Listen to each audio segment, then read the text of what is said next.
Ito. Okay lang. Ito. Masakit. Yan ang mabigat. Masigat. Tapos, excuse ha. Masakit to? Mm-mm. Oh. Ito. Sakto lang. Sakto lang. Pero masakit talaga dito. Tapos yung balikan mo. Nabigat. Yes, medyo may way. Kabila.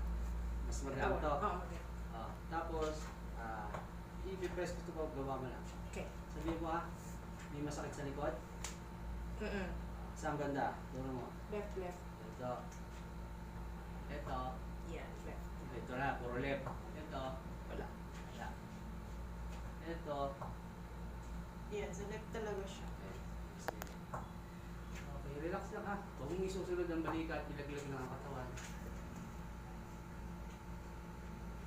Uy, Dami! ang dami. Isa. Isa pa ha. Kabila. Kaya ang dami kasi yung ang daming gumagaya na hindi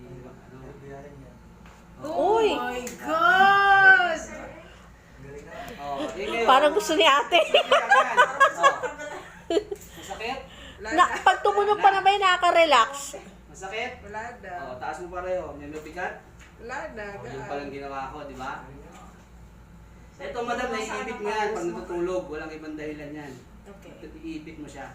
Huwag mo siyang iipitin pag natutulog ka. Okay. Kasi yan, babalik. Lambot na yun. Relax lang. Oh! Dami na! Oo. Dami talaga. Sige, angat mo ulit. Andyan pa yung masakit. Wala na. Nandiyan na niya kanina. Wala na, gumaang, di ba? Ayan. Okay na yan. Huwag ka lang Nag-home talaga service siyang- yan siya.